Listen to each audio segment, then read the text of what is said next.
Bismillahirrahmanirrahim. Assalamualaikum warahmatullahi wabarakatuh. Alhamdulillah rabbil alamin wa bihi nasta'in ala umuri dunya waddin. Wassalatu wassalam ala sayyidil mursalin Muhammadin al-amin wa ala alihi wa sahbihi. Rabbi shrah li sadri wa yassir li amri wahlul 'uqdatam min lisani yafqahu qawli.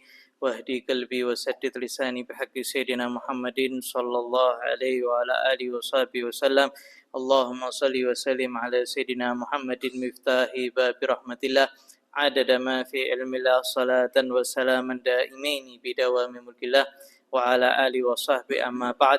Nawaitu ta'alluma wa ta'lim wa tadhakkura wa tadhkir wa nafa' wal intifa' wal ifada wal istifadah wal hatha ala tamassuki bi kitabillahi ta'ala wa sunnati rasuli sallallahu alaihi wasallam wa du'a ilal huda wa dalalata ala al khair ibtigha wajhillahi ta'ala wa mardatihi wa qurbihi wa thawabihi subhanahu wa ta'ala.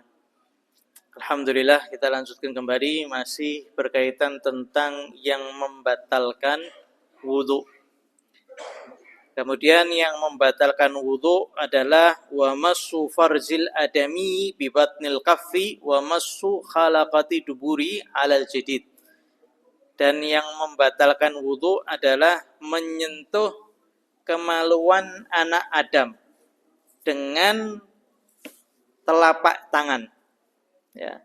Menyentuh kemaluan manusia dengan telapak tangan.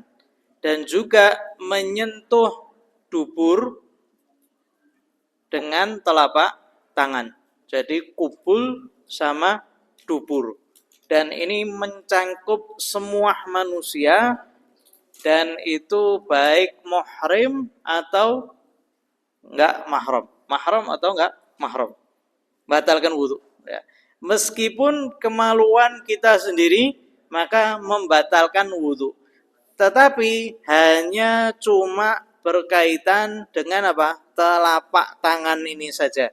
Ini yang membatalkan. Kalau yang lainnya, maka belum tentu batal.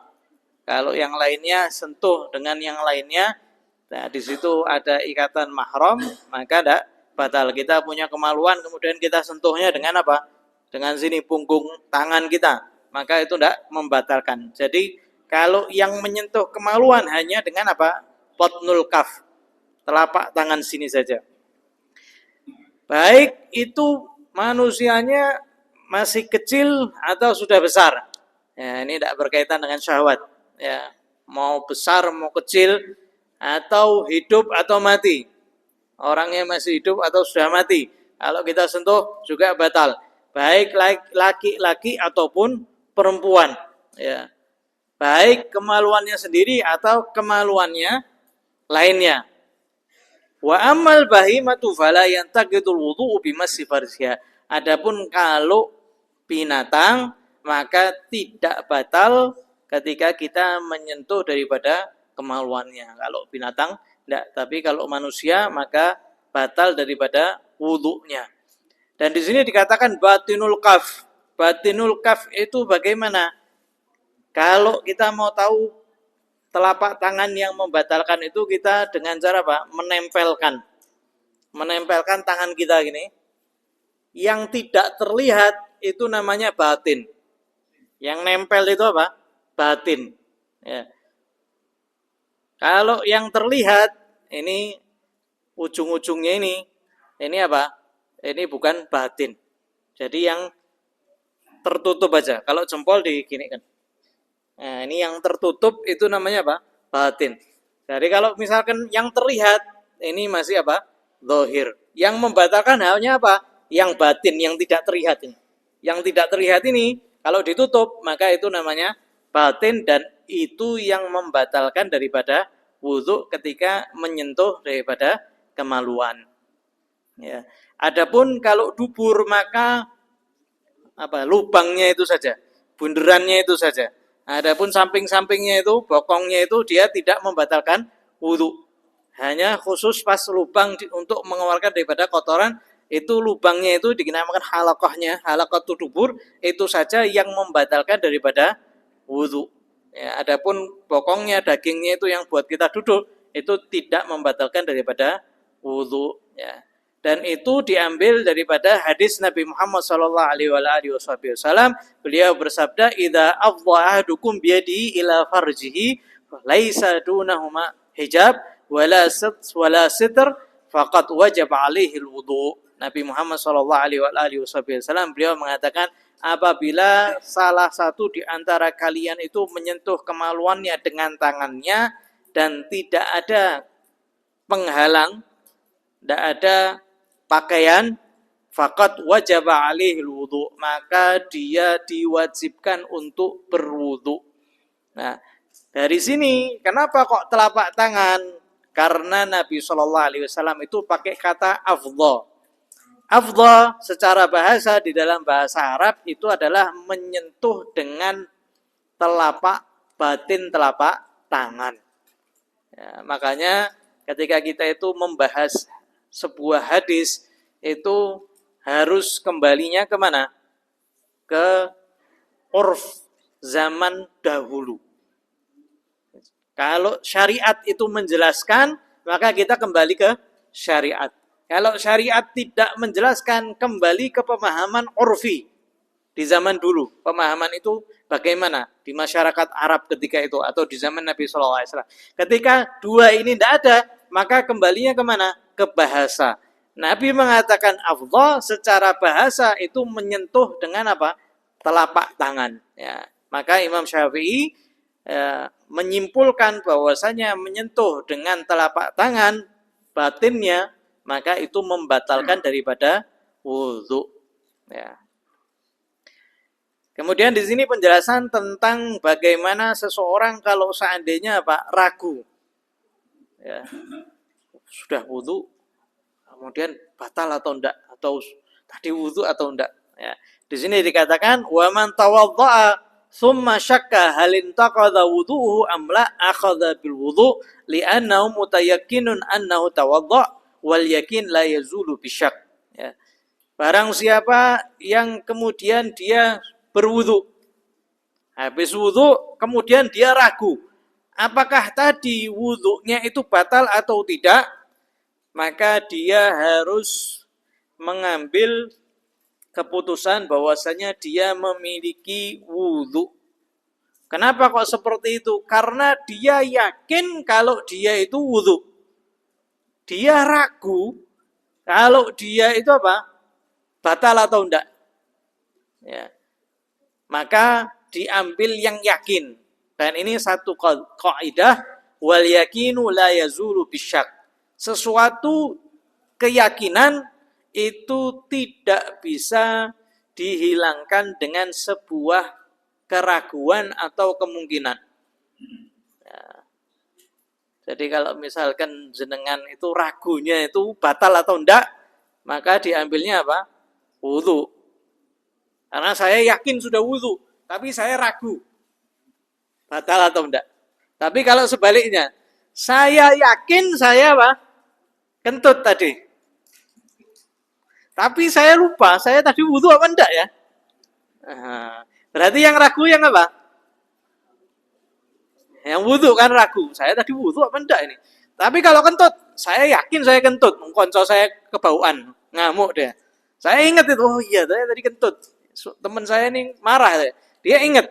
Tapi dia lupa. Tadi saya habis ke kamar mandi, saya wudu apa enggak? Maka yang diambil adalah yang yakin, yaitu dia batal. Maka dia harus Dia harus wudu lagi. Ya. Kalau seandainya kita bingung, tadi batal apa enggak, ragu, batalnya juga ragu, wudunya juga ragu. Ya, paling gampang bagaimana? Nek ragu, batalkan sekalian. Ya, dibatalkan sekalian. Bagaimana? Ya menyentuh milik masing-masing. Menyentuh kemaluan masing-masing. Itu batal sudah pasti. Nah, ketika sudah yakin kalau dia batal, baru wudu. Jangan sampai seseorang itu dia wudu dalam keadaan aku tadi batal apa enggak ya? Kentut apa enggak ya? Dan dia enggak bisa menentukan. Bingung. Kemudian wudu lah. Nek ya wis batal, saya sudah wudu, nek sudah punya wudu saya wudu lagi, enggak boleh itu. Lebih baik batalkan, dia yakin batal, maka kemudian wudu lagi. Tapi tidak boleh ragu juga. Dan ini juga bisa kita kembalikan ke kehidupan sehari-hari. Kalau jenengan itu punya kabar yang yakin, maka jangan sampai kabar yakin ini dihapus dengan gara-gara jarene wong. Katanya, saya dengar-dengarnya gini, ya, atau hubungan suami istri.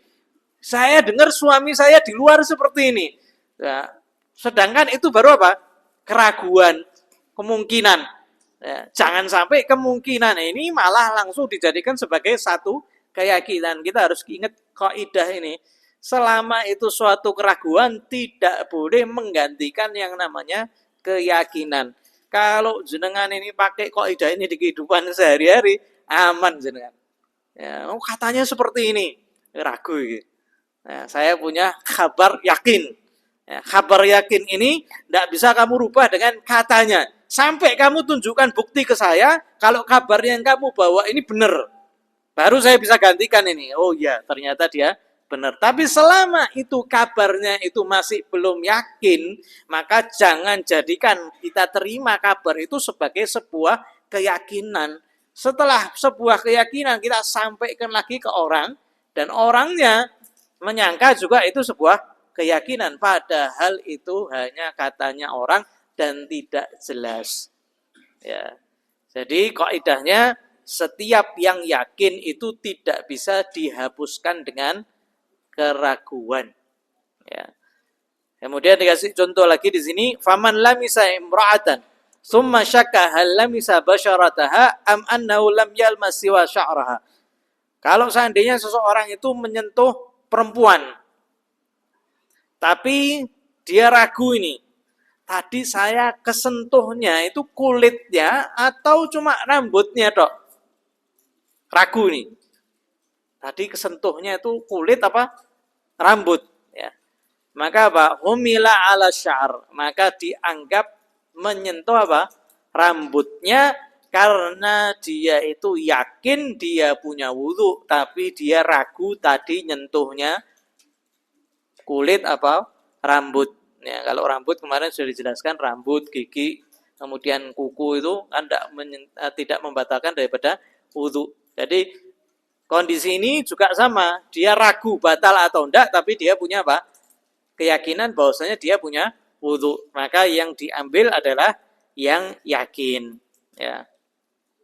Wali'anna al-asl baqa'u ma kana ala ma kana alih. Karena memang dasarnya dia itu sesuai dihukumi sesuai yang dia miliki daripada keyakinannya. Kalau seandainya para fuqaha itu menyebutkan ya, dhon, syak atau waham, maka yang dimaksud itu selain daripada yakin. Jadi kalau seandainya dhon itu sangka, berprasangka, ya. Kalau syak itu ragu. Dhon itu mungkin lebih besar daripada sangka, prasangka. Prasangka syak itu ragu, 50%, 50%. Dhon lebih tinggi lagi. Ya, jadi mungkin sekitar 75%, 80%. Kalau waham, bawahnya syak. Tawahama, di bawahnya syak, jadi 30%. Kalau yakin 100%. Ya, kalau yakin 100%. Jadi kalau yakin tidak bisa tergantikan dengan apa? Prasangka, keraguan atau ilusi, waham. Ya, masih di bawahnya apa? Keraguan. Ya, jadi ini satu kaidah yang bisa kita pegang. Jadi kalau misalkan kita nanti keluar, kita tadi batal apa enggak ya? Ya, kita anggapnya apa? Punya wudu. Ya. Kalau misalkan kita ragu tadi saya sudah wudu apa belum ya? Maka kita ambilnya yang yakin batalnya wudu. Itu kaidah kita pegang terus. Jadi kejadian-kejadian nanti berulang. Ya, tadi saya kesentuh apa enggak? Tadi saya begini atau enggak? Tadi saya batal atau enggak? Maka kembalinya langsung selama tidak yakin apa? Tidak membatalkan daripada wudu tersebut. Sama seperti apa? Seperti sholat. Kita sholat Allahu Akbar. Terus kemudian seakan-akan kayak keluar sesuatu daripada lubang kita. Tadi saya kentut apa enggak nih ya? Batal atau enggak? Kata Nabi SAW, hatta tasma'a sautan au tasumma rihan. Sampai kamu itu mendengar suara atau mencium bau. Wah, kalau sudah dengar suaranya sama mencium baunya, yakin kentut itu. Tapi kalau selama belum yakin, maka enggak. Ini yang membatalkan daripada wudhu. Ya. Ya, monggo. Ya, kemaluan itu yang dimaksud kemaluan itu kepala zakar dan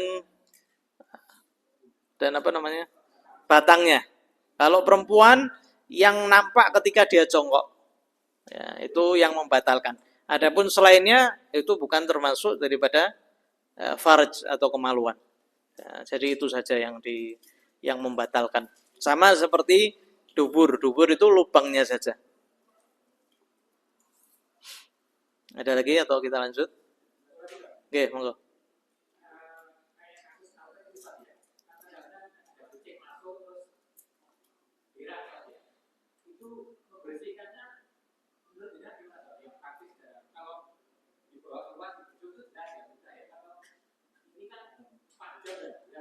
Ya, ya. Kalau misalkan bulu kucingnya itu kering, maka kita tinggal bersihkan aja, ambil. Kita bersihkan, ambil. Tapi kalau seandainya kucingnya sampai kencing ya, maka kita harus membersihkan ainun najasahnya dulu. Kencingnya itu harus kita keringkan dulu. Kalau misalkan dia sudah kering, tidak ada bau, tidak ada rasanya, tidak ada apa-apanya, maka kita cukup siram dengan air. Tapi kalau misalkan kayak gini kan repot itu ngambilnya. Maka kita bisa sediakan kayak wadah kecil, ya kayak tempat kecil gitu. Kemudian kita letakkan di bawah apa? Di bawah karpet. Kemudian kita bersihkan itu, ainun najasahnya kita bersihkan, ya, kotorannya kita bersihkan, kencingnya kita keringkan, kemudian kita siram. Ya, siram airnya itu ke bawah. Nah, airnya itu yang najis. Ya, selama dia masih tercampur dengan apa? Najisnya. Sampai kemudian dia sudah bersih, disiram lagi, kemudian dibiarkan kering, maka itu sudah cukup. Itu sudah cukup ya. Untuk menghilangkan ainun najasahnya. Kalau bulu-bulu ya kita bersihkan aja, kita ambil aja, angkat tangan kita, jangan basah, itu aja. Lanjut. Atau ada yang mau tanya lagi, betul? Oke.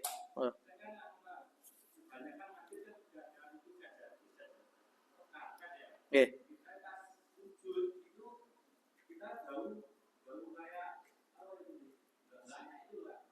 Apek.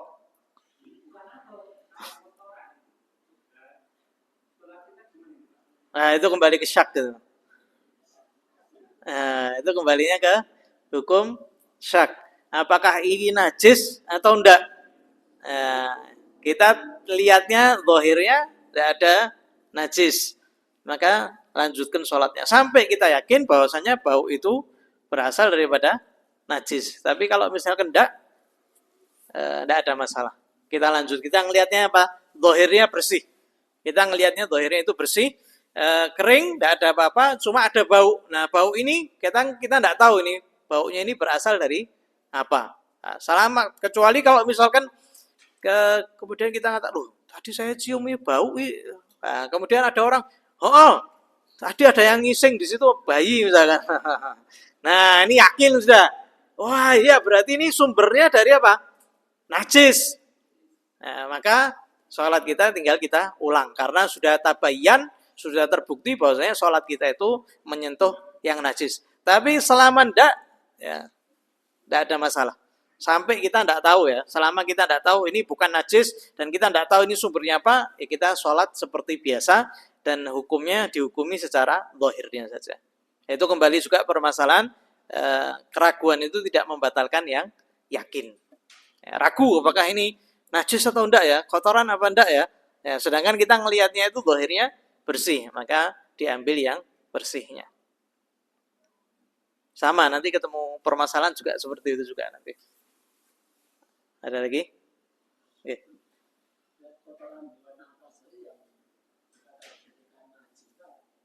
Apa kotoran apa?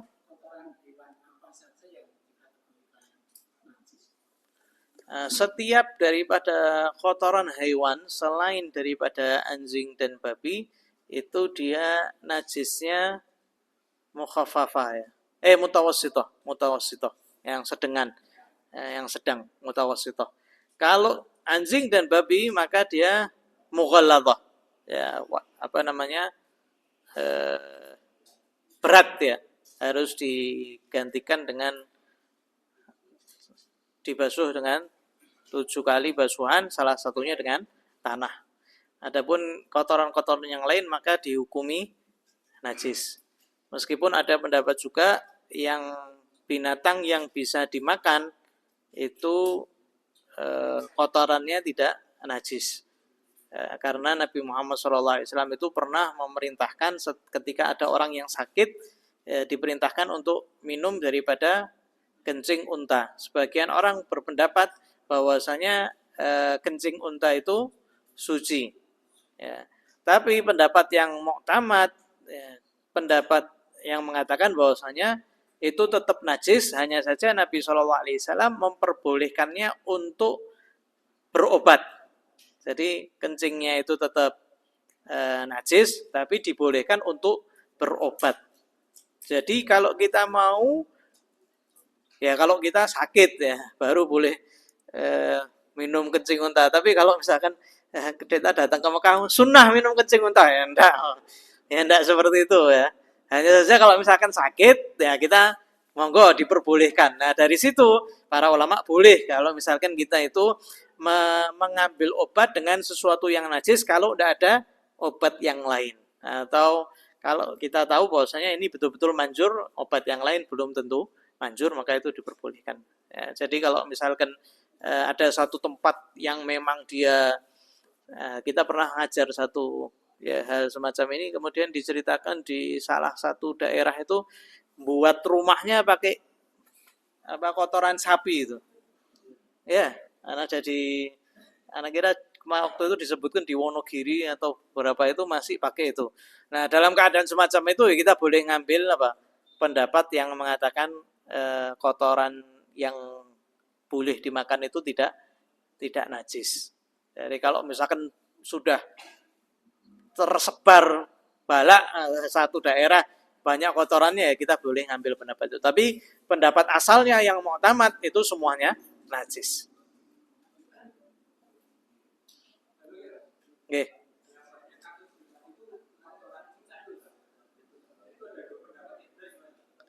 Kotoran cicak. Nah, dia najis. Tapi kalau selama kering ya tinggal kita ambil aja. Kalau kering kita ambil aja. Kalau misalkan dia kan enggak terlalu basah itu ya. Dia kering diambil gitu aja sudah selesai.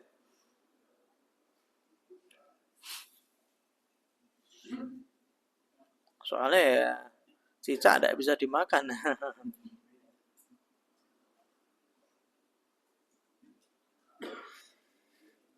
Lanjut ya. Nah.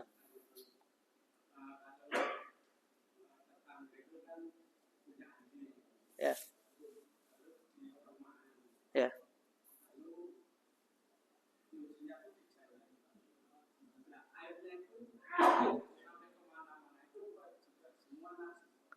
Nyuci mandi anjing ya. Nah, dia anjingnya itu jadi najis, airnya itu jadi najis mughaladhah itu. Ya. Dan kita ainun najasahnya itu najis. Airnya itu najis ya. Tapi kalau sudah kering itu termasuk yang dima'fu. Kalau sudah kering di jalan ya, itu termasuk yang dima'fu selama kita tidak tahu itu ya. Selama kita tidak tahu kalau itu airnya air bekas anjing gitu.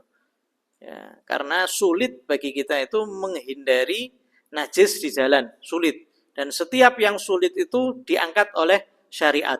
Tapi yang dima'fu hanya misalkan debu. Debu yang terbang, misalkan airnya itu sudah kering jadi debu, debunya terbang. Kita lewat naik motor, debunya nempel. Ya kita tidak tahu itu. Nah itu dima'fu itu. Itu termasuk yang dima'fu. Tapi kalau misalkan kita tahu dia lagi mandi anjing, maka airnya itu jadi najis mughaladhah. Ya, itu harus mungkin dikasih tahu ya. Kalau dia mau mandi ya mandi di kamar mandinya. Tapi kalau sudah kering itu aman, itu dilewati aman.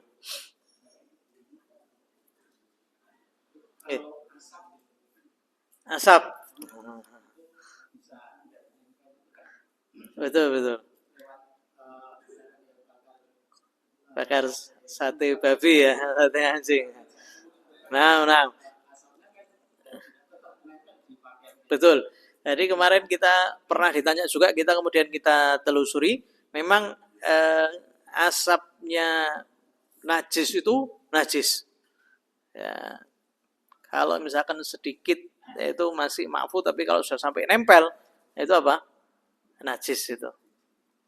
Jadi harus disucikan seperti biasa. Kalau misalkan itu dari mughaladhah, ya kita kebiuri dengan 7 kali dengan tanah ya, atau dicampur sama tanah sekalian. Itu kesiannya bang ojek online ini kesiannya.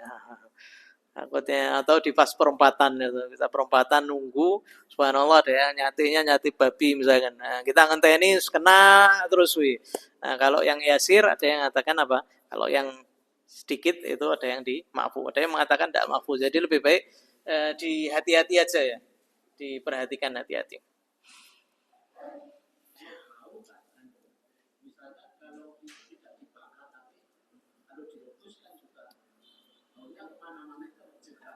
Ya, ini asapnya. Asap, bukan bau ya. Baunya beda. Kalau sate itu kan asap ya. Berasap. Tadi kalau digodok dia bau aroma aja. Dia rih itu. Ya, kalau yang ini asap yang menempel. Asap ya. Dan asap itu biasanya kuat itu kan. Ada kuat ya. Yang di ini asap. Kalau semakin banyak ya dia jadinya jadi najis.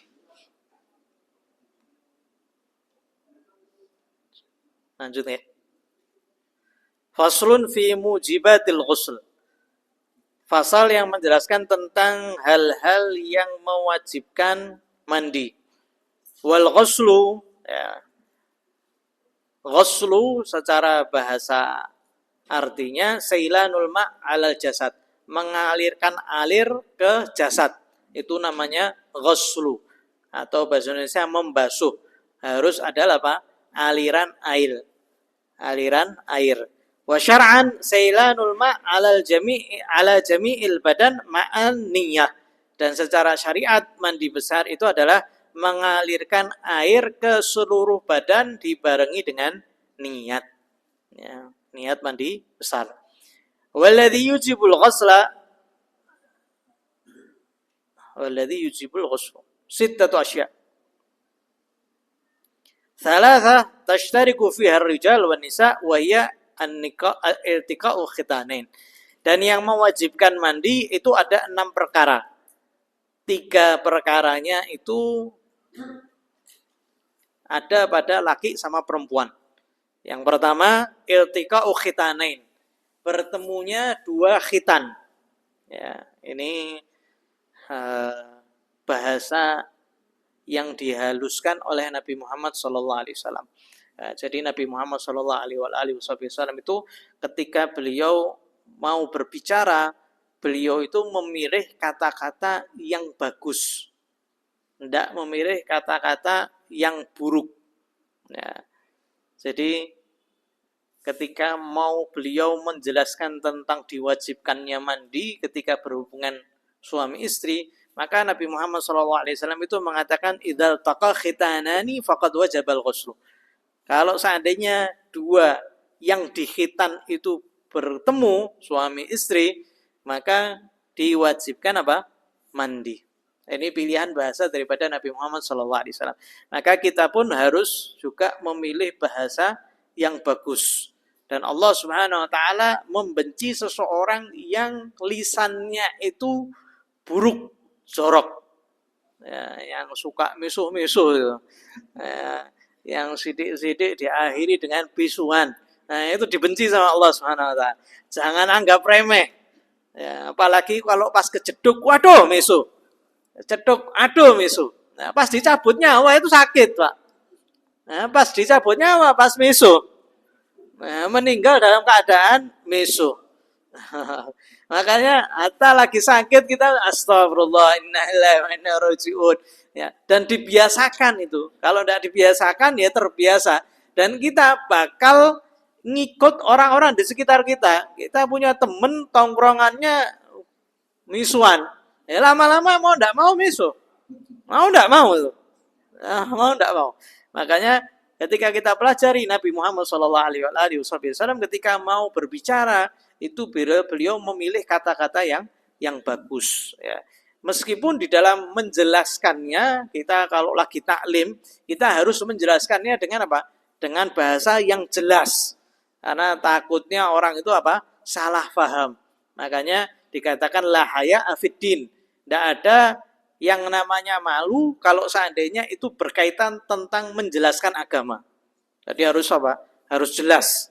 Harus sekiranya yang kita ajari itu faham dan tidak ada samar-samar. Ya, jadi kalau kita belajar sama guru-guru kita itu dijelaskan sejelas-jelasnya. Ya. Kalau ini Nabi Muhammad SAW mengatakan kalau seandainya bertemu dua alat yang dikhitan. Artinya kalau berhubungan badan. Wal khitanani dan dua khitan itu maksudnya kemaluan laki-laki dan kemaluan perempuan. Sama-sama di khitan. Sama-sama di khitan. Hanya saja kalau yang laki-laki maka harus dipotong apa? Kulfahnya.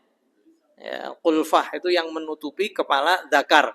Itu dipotong. Ya, karena di dalamnya dia itu apa? Membawa najis. Dia membawa najis. Makanya dia harus dipotong. Selain untuk juga kesehatan. Dan juga perempuan. Perempuan hanya dipotong sedikit saja. Ya, tidak boleh terlalu banyak juga. Ya. Sehingga di sini juga disunahkan khitan bagi laki-laki dan perempuan meskipun ada khilaf di situ kalau tentang berkaitan tentang khitannya perempuan. Wal murad bil tiqa'i khitanaini muhadatahuma lan indimamihima wa yajibu bidzalika al-ghuslu lima rawahu Muslim. Ya. Jadi yang dimaksud dengan apa? Dengan bertemunya dua alat khitan itu apa? Ketika mereka itu apa? Berhubungan badan. Meskipun tidak sampai keluar air mani. Tapi ketika dia mujarad berjumpa, ketemu, maka sudah mewajibkan mandi. Dan yang dimaksud bertemu adalah dukhulu hasyafa au qadriha farajan. Masuknya kepala dzakar, atau kalau seandainya seseorang itu diciptakan tanpa kepala dzakar atau kepala dzakarnya terputus, maka dia dikira-kira. Biasanya kepala dzakar itu normalnya berapa? Nah, kalau dia sudah kemasukan seperti ukuran normal, maka itu mewajibkan mandi. Ya, mewajibkan apa? Mandi. Jadi cuma masuk kepala dzakarnya itu sudah mewajibkan mandi dan itu dikategorikan kalau seandainya seorang itu berhubungan sama yang bukan istrinya, maka itu sudah dikategorikan apa? Zina. Karena sudah dikategorikan masuk. Ya, sudah dikategorikan masuk. Atau kalau misalkan seorang suami mendatangi istrinya ketika haid, ya, maka itu diharamkan, ya. Itu tidak diperbolehkan.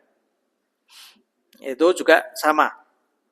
Sawa'un akana ma aulaja fihi halalan am haraman.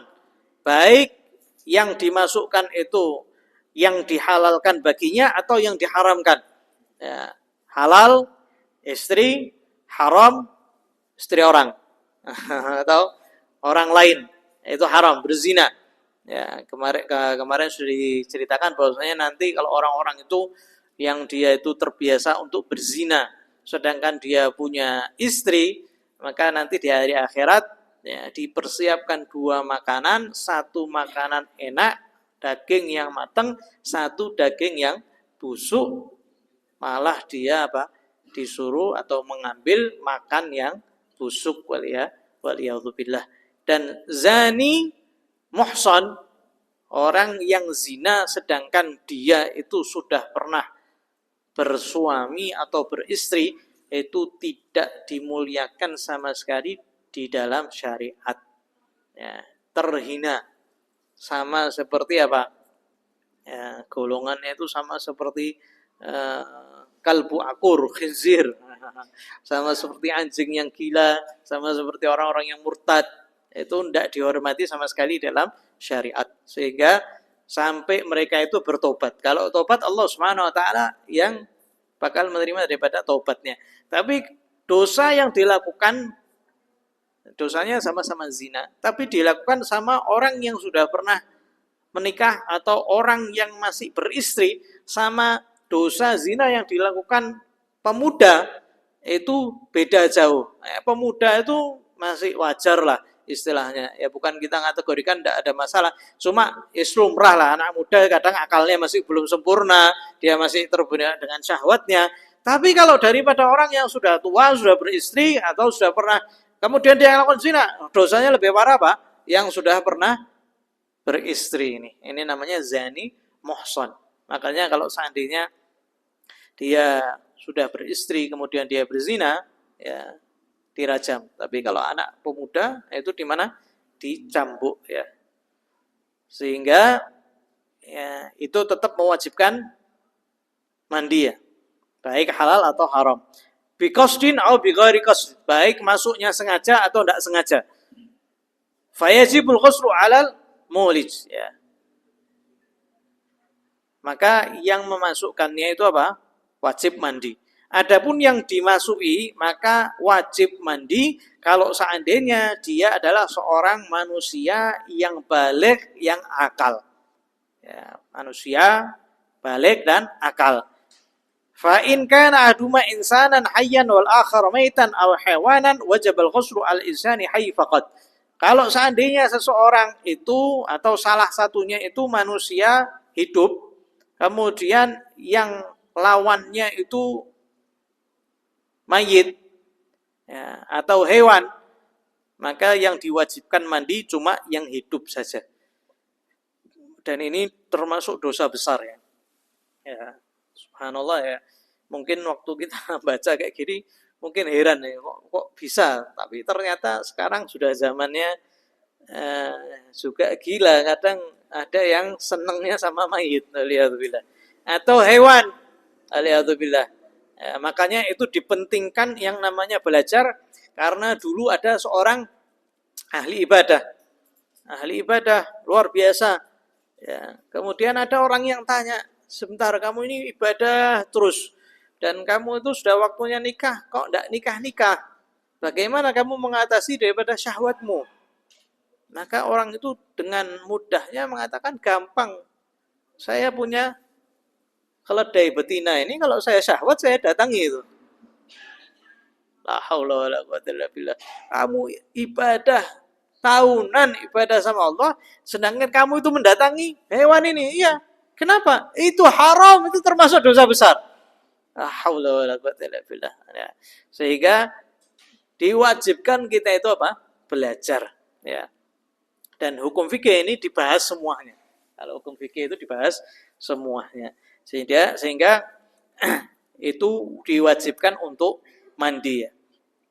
Wa amma sabi wal majnun fa yajibu alaihim al-ghuslu ba'da kamalihima. Adapun anak kecil atau orang yang gila, maka dia diwajibkan mandi setelah apa? Setelah anak itu baligh atau orang gila itu apa? Sambo, sadar, baru diwajibkan mandi. Wa yasil ghuslu minas sabi al-mumayyiz wa la tasih salatu bidunihi. Adapun kalau anak kecil yang belum baligh tapi dia sudah tamyiz, maka dia sah mandi kalau mau sholat tidak sah kecuali dengan mandi. Ya. Ini yang berkaitan tentang memasukkan kemaluan ke kemaluan, itu mewajibkan mandi. Kemudian yang kedua, wa inzalul mani, ya, dan keluarnya air mani, ini juga mewajibkan mandi. Sawa'un kana bi syahwatin aw bi ghairi syahwatin, baik dengan syahwat atau tidak dengan syahwat, ya. Min imra'atin aw rajulin, baik daripada lelaki ataupun perempuan. Hala yaqadhah aw naum, baik dalam keadaan dia sadar atau dalam keadaan dia tidur.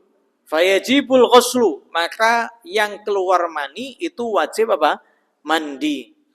Ya, karena diriwayatkan oleh Muslim bahwasanya Nabi Muhammad SAW itu bersabda, innamal ma'u minal ma', hanya saja air yang diwajibkan untuk dibasuh ke tubuh kita itu wajib ketika keluar air mani. Innamal ma' minal ma', hanya saja wajibnya membasuh air itu daripada ketika keluar air mani.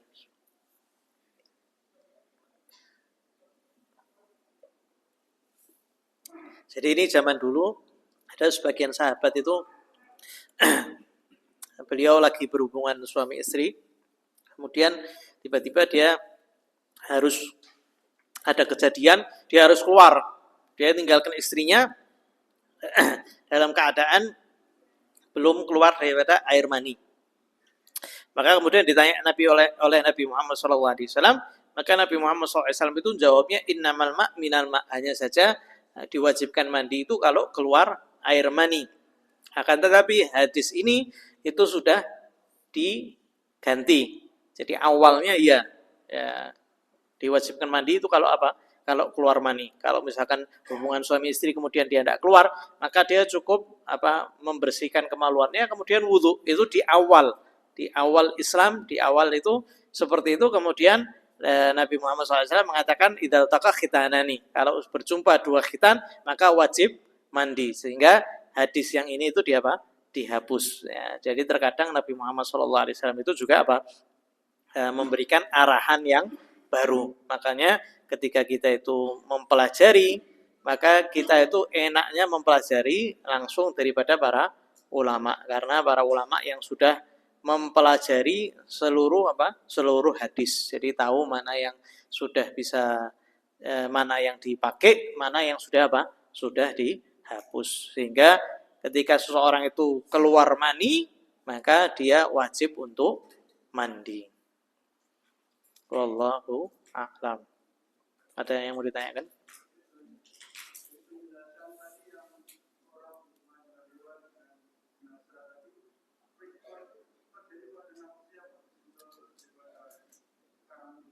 Apa?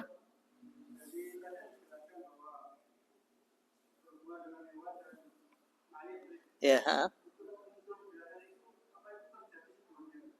Oh, ya. Terjadi. Dari zaman dulu sudah ada. Jadi kalau kita dengarkan cerita-cerita zaman dulu itu memang ada yang semacam itu. Ya. Ada orang-orang yang zaman dulu itu dosanya itu semacam itu. Dia kerjaannya gali kubur. Di kubur ngambil jenazahnya untuk dijual. Kain jenazahnya masih baruan, diambil dijual. Satu waktu dilihat perempuan, terus tiba-tiba tergerak daripada syahwatnya, kemudian dia melakukannya, waliyadzubillah. Itu sudah ada dari dulu. Cuma kalau fikih ini dibahas semuanya. Makanya kadang itu ketika seseorang itu mempelajari hukum yang zaman sekarang, itu kadang bisa ngelihat di kitab-kitab para ulama terdahulu. Karena mereka itu bukan cuma membahas di zaman mereka saja, akan tapi ada kemungkinan-kemungkinan yang terjadi. Kalau misalkan gini gimana hukumnya? Kalau misalkan gini gimana? Dan mereka itu menjawab. Nah, dari jawaban itu kita bisa ngambil kesimpulan. Oh, ini para ulama sudah membahasnya. Ini hukumnya seperti ini. Nah, ulama-ulama sekarang mereka menentukan yang terjadi. Oh, ini bisa diambil daripada ini pendapatnya ulama ini diambil ini. Ada juga yang mereka juga melakukan hal yang sama. Kalau terjadi seperti ini, kalau terjadi itu seperti. Jadi semuanya itu dibahas di fikih. Ada atau tidak ada? Pernah dibahas di satu kitab. Kalau kepala kita bukan tumbuh rambut tapi tumbuh rumput misalkan, apakah wajib dibasuh apa enggak? Itu dibahas macam-macam. Atau kalau misalkan kepala orang itu punya dua kepala, yang wajib dibasuh kepalanya yang sebelah mana? Itu dibahas itu di para ulama. Meskipun mungkin di zaman mereka belum ada, di zaman sekarang karena sudah ada itu orang-orang yang gaduh, kemudian itu dibahas semuanya. Dibahas semuanya. Cukup?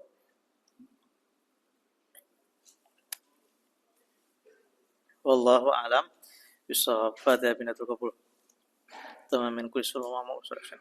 Ya rusul ya mutawajjih. Allah yaftah alaina wa alaikum afdal al-mulki ya وإلى حضرة النبي محمد صلى الله عليه وسلم الفاتحة. أعوذ بالله من الشيطان الرجيم بسم الله الرحمن الرحيم صراط الذين أنعمت عليهم غير المغضوب عليهم ولا الضالين آمين ربنا تقبل منا إنك أنت السميع العليم وتب علينا إنك أنت التواب الرحيم صلى الله عليه وسلم محمد النبي وعلى آله وصحبه وسلم والحمد لله رب العالمين. الحمد لله.